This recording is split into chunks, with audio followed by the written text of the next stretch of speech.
వేదిక మీద ఉన్నటువంటి పెద్దలందరికీ పేరు పేరున నా యొక్క నమస్కారాలు. ఒక్కసారి మనమంతా కూడా లేచి నిలబడి ముఖ్యమంత్రి అయిన తర్వాత రెండవసారి ఆదిలాబాద్ పట్టణానికి విచ్చేసినటువంటి గౌరవ ముఖ్యమంత్రి గారికి లేచి చప్పట్లతో స్వాగతం పలకాల్సిందిగా అందరికీ విజ్ఞప్తి చేస్తా ఉన్నాను.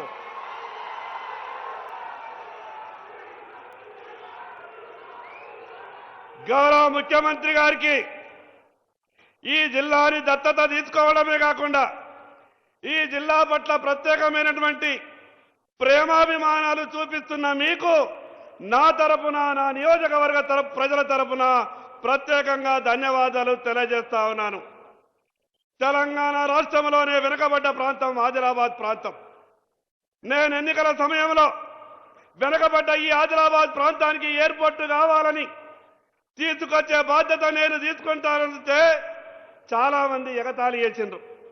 ముఖ్యమంత్రి గారైన వెంటనే గౌరవ ముఖ్యమంత్రి గారికి చెప్పిన అన్నా అన్ని రకాలుగా వెనుకబడ్డటువంటి నా ఆదిలాబాద్ ప్రాంతానికి ఎయిర్పోర్టు కావాలన్నా ముఖ్యమంత్రి గారు ఒక మాట అన్నారు, నీకే సహకారం కావాలన్నా నేను అందిస్తా, మీ ప్రధానమంత్రి గారి దగ్గరికి వెళ్ళి తెచ్చే బాధ్యత నీది అన్నాడు.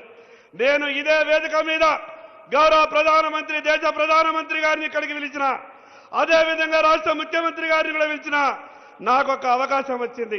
ప్రధానమంత్రి గారు ముఖ్యమంత్రి గారు ఒకే వేదిక మీద ఉండి నా వెనుకబడ్డటువంటి ప్రాంతానికి ఎయిర్పోర్టు కావాలనంటే దేశ ప్రధానమంత్రి గారు ముఖ్యమంత్రి గారితో అన్నారు, हमारा आदमी के लिए आपका पूरा सहकार चाहिए అంటే ముఖ్యమంత్రి గారు గొప్పగా అన్నారు, यहाँ जो भी मेरे तरफ से सहकार चाहिए हर तरीके से मैं करने के लिए तैयार हूं అన్నాడు.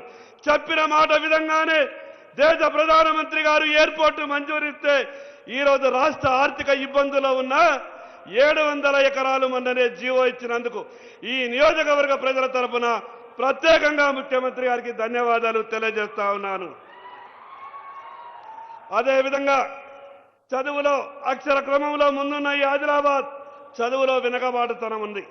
ఇంటిగ్రేటెడ్ స్కూల్ కావాలన్నా రాష్ట్రంలో మిగతా నియోజకవర్గాలలో ఇచ్చిందంటే 200 కోట్ల రూపాయలతో ఇంటిగ్రేటెడ్ స్కూల్ ఇచ్చినందుకు నా తరపున నా ప్రజల తరపున ప్రత్యేకంగా ధన్యవాదాలు తెలియజేస్తా ఉన్నా. అన్నా ఇది ప్రధానమైన సమస్య, రైతులు పడుతున్నటువంటి బాధ.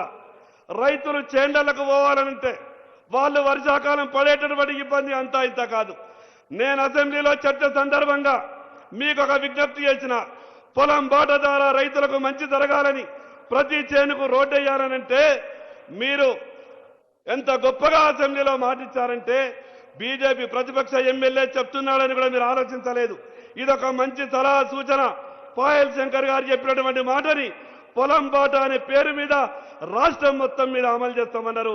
దాన్ని ఆదిలాబాద్ నుంచే ప్రారంభిస్తామన్నారు. కాబట్టి దానికి 40 కోట్ల రూపాయలు మంజూరు ఇవ్వవలసిందిగా ఆదిలాబాద్ రైతులందరి తరపున మీకు విజ్ఞప్తి చేస్తా ఉన్నాను. మరి అదేవిధంగా ఇక్కడ ఉపాధి అవకాశాలు లేవు, ఉద్యోగ అవకాశాలు లేవు. 30 సంవత్సరాలుగా మూతపడినటువంటి సిమెంట్ ఫ్యాక్టరీని నేను గౌరవ ఎంపీ గారు మొన్ననే ఢిల్లీ పెద్దలతోనే మాట్లాడినాం. రాష్ట్ర ప్రభుత్వం పూర్తిగా సహకారం చేయడానికి సిద్ధంగా ఉంది.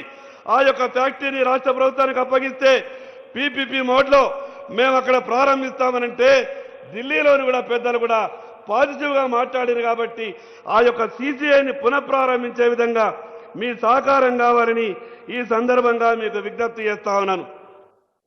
ఇక మొన్న 10 ఏళ్ళు ఈ రాష్ట్రాన్ని పాలించినటువంటి కొందరు ఏం చేస్తున్నాడు ఈ రాష్ట్ర ముఖ్యమంత్రి? ఆదిలాబాద్ ఎమ్మెల్యే పదే పోయి కలుస్తాడు, ఈ రాష్ట్ర ముఖ్యమంత్రి గారికి ఈ ఎమ్మెల్యేకి ఏమన్నా లారుచి ఉన్నదని అన్నాడు. నేను 10 ఏళ్ళు ఈ రాష్ట్రాన్ని పాలించినటువంటి సన్నాసులకు చెప్పదలుచుకున్నా, ఈ ఆదిలాబాద్ నియోజకవర్గ ప్రజల అవసరాల కొరకు పోతున్నా, ఈ ఆదిలాబాద్కు గొప్ప మనసుతో సహాయం చేయాలనే ఆలోచన ఉన్నటువంటి రాష్ట్ర ముఖ్యమంత్రి గారికి కలవడానికి వెళ్తున్నా. ఈ రాష్ట్రాన్ని 10 ఏళ్ళు పాలించిన టీఆర్ఎస్ పార్టీ ఢిల్లీ నుండి ఇక్కడ ఎయిర్పోర్టు మంజూరు చేస్తామని ఆనాటి రక్షణ శాఖ మంత్రి నిర్మలా సీతారామన్ గారు 4 ఉత్తరాలు రాసినా ఈ కేసీఆర్ స్పందించలేదు. ఈ రోజు గొప్ప మనసుతో ఆదిలాబాద్కు ఎయిర్పోర్టు ఒక మాట చెప్పగానే ముందుకొచ్చినటువంటి ముఖ్యమంత్రి గారికి గౌరవప్రదంగా అనేక సందర్భాల్లో కలిసే ప్రయత్నం చేస్తా ఉన్నాను. శాతగానటువంటి ఆ సన్నాసులు మాట్లాడేటటువంటి మాటలకు ఈ రోజు గౌరవ ముఖ్యమంత్రి గారు దేశ ప్రధానమంత్రి గారి దగ్గరికి ఏ రకంగానైతే తెలంగాణ రాష్ట్ర అవసరాల కొరకు వెళ్తున్నాడో నేను కూడా నా నియోజకవర్గ ప్రజల అవసరాల కొరకు వెళ్తున్నా. అన్నా మీకు ఒక్క మాట చెప్పదలుచుకున్నా.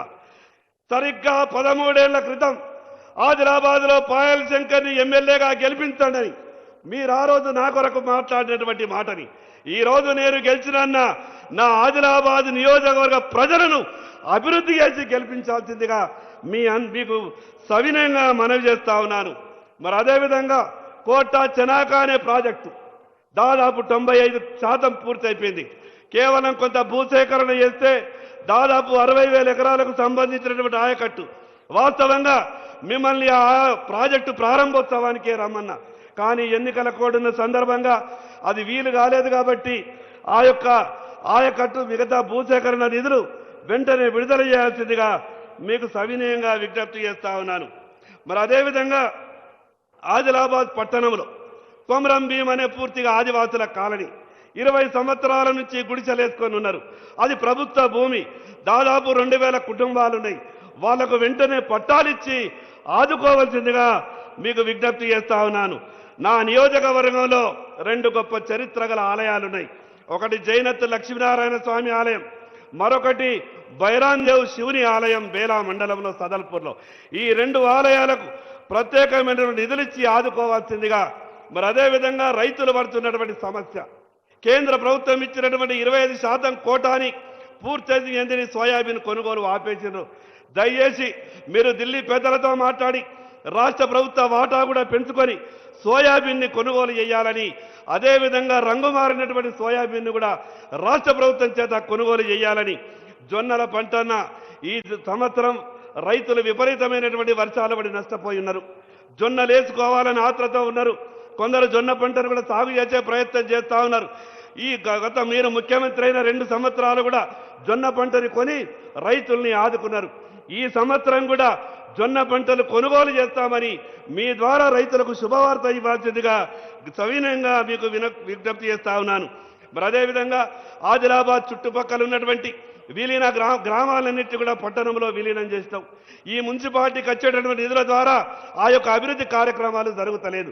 విలీన గ్రామాలకు ప్రత్యేకమైన నిధులిచ్చి ఈ నియోజకవర్గాన్ని ఆదుకోవాల్సిందిగా మీకు సవినయంగా విజ్ఞప్తి చేస్తా ఉన్నాను. మరి అదేవిధంగా నేను ఇళ్ల కొరకు మీకు చెప్పినప్పుడు మీకు ఖచ్చితంగా 1800, 2000 ఇళ్ళు ఇచ్చే బాధ్యత నాది అని మీరు మాట ఇచ్చారు. కానీ అంతకుముందే అడ్మినిస్ట్రేషన్ శాంక్షన్ ఇచ్చారు కాబట్టి ఆ వీలు పడలేదు. ఇక్కడ ఒక 1500 ఇండ్లు ప్రత్యేకంగా కేటాయించవలసిందిగా మీకు విజ్ఞప్తి చేస్తా ఉన్నాను. రాష్ట్రం నేను అనుకున్నా అసెంబ్లీలో పోయిన తర్వాత నాకు ముఖ్యమంత్రి గారితో ఉన్నటువంటి పాత పరిచయం వల్ల ఏదడిగినా కూడా నా నియోజకవర్గానికి తెచ్చుకోవచ్చన్న గొప్ప నమ్మకంతో వెళ్ళిన. కానీ అసెంబ్లీలో పుస్తకాలు చూసిన తర్వాత బడ్జెట్ సందర్భంగా 10 ఏళ్ళు ఈ రాష్ట్రాన్ని పరిపాలించినటువంటి పాపాత్ములు చేసిన అప్పు అంతా ఇంత కాదు. 8.5 లక్షల కోట్లు అప్పు చేసి ఈ రాష్ట్రాన్ని అన్ని రకాలుగా ఇబ్బంది పెట్టేటువంటి టీఆర్ఎస్ పార్టీ ఈరోజు రాష్ట్రం ఆర్థిక ఇబ్బందులలో ఉన్న మీరు మా ఆదిలాబాద్కు ఏ పని అడిగినా సాధ్యమైనంత కాడికి సాయం చేసేటటువంటి ప్రయత్నం చేస్తూ ఉన్నారు. అదేవిధంగా నా ఆదిలాబాద్లో యూనివర్సిటీ లేదన్నా. ఈ తెలంగాణ రాష్ట్రంలో ఏ ఉమ్మడి జిల్లా కూడా యూనివర్సిటీ లేని జిల్లా లేదు. కానీ నా ఆదిలాబాద్లో యూనివర్సిటీ లేని కారణంగా అనేకమైనటువంటి ఇబ్బందులు వస్తున్నాయి. కాబట్టి బేలాలో జూనియర్ కాలేజ్, అదేవిధంగా డిగ్రీ కాలేజ్, బోరద్లో జూనియర్ కాలేజ్, ఆదిలాబాద్లో యూనివర్సిటీ మంజూరు ఇవ్వాల్సిందిగా మీకు సవినయంగా విజ్ఞప్తి చేస్తా ఉన్నాను. నా ఆదిలాబాద్ సమస్యలన్నీ కూడా విజ్ఞాపన పత్రంలో మీకు ఇస్తానన్న నాకొక నమ్మకం, విశ్వాసం ఉన్నది. నేను ఎక్కడికి వెళ్ళినా కూడా ఏ విషయం అడిగినా కూడా ముఖ్యమంత్రి గారిది ఎంత గొప్ప మనసు అనంటే, నిన్న నేను ఒక రివ్యూలో అందరూ రావాలని కోరుకున్నా. సహజంగా కొందరు అన్నారు కాంగ్రెస్ పార్టీ ముఖ్యమంత్రికి మీరు ఎందుకు ఇంత ఆతృత పడుతున్నారంటే నేను చెప్పిన నన్ను బీజేపీ ఎమ్మెల్యే అని చూడకుండా నా నియోజకవర్గ ప్రజలకు ఏదడిగినా కూడా సాయం చేస్తున్నటువంటి ముఖ్యమంత్రి నేనెందుకు గొప్పగా స్వాగతించకూడదు అని మాట్లాడినా. ఈరోజు గొప్ప మనసుతో ప్రజల అభివృద్ధి గురించి ఆలోచించాలా. అందుకే మీకు సవినయంగా మనవి చేస్తా ఉన్నా, నా ఆదిలాబాద్లో ఉన్నటువంటి సమస్యలని మీకు విజ్ఞాపన పత్రంలో నేను అన్ని విషయాలు పొందుపరిచి ఇచ్చే ప్రయత్నం చేస్తా. మీరు తప్పకుండా నేను ఇచ్చినటువంటి యొక్క విషయాల్ని ఆలకించి ప్రత్యేకంగా రైతు బాట మీరు ఈ వేదిక మీద గతంలో నాకు అసెంబ్లీలో కూడా మాట ఇచ్చారు. ఆదిలాబాద్ని మోడల్గా చేస్తామని చెప్పారు. కాబట్టి నేను చెప్పినటువంటి విషయాలని ఆదిలాబాద్ ప్రజలని మేమంతా కూడా ఈరోజు ఆదిలాబాద్ అంటేనే గౌరవంగా ఎవరొచ్చినా కూడా హక్కున చేర్చుకునేటటువంటి ఆదిలాబాద్ నాకు ఒక అదృష్టం అన్న. ఆ రోజు మోదీ గారు మీరిద్దరు పక్కపక్కన మాట్లాడుతున్నప్పుడు మోదీ గారు మీరిద్దరు కలిసి నాకు మాట ఇచ్చారు. ఆదిలాబాద్కు ఏం కావాలన్నా కూడా చేస్తున్నారు. మరొకసారి మీకు ప్రత్యేకంగా ఈ యొక్క 100 కోట్ల రూపాయల అభివృద్ధి కార్యక్రమాలకు వచ్చి శంకుస్థాపన చేసినందుకు నా తరపున నా నియోజకవర్గ ప్రజల తరపున ప్రత్యేకంగా ధన్యవాదాలు తెలియజేస్తూ సెలవు తీసుకుంటున్నా. భారత్ మాతాకి.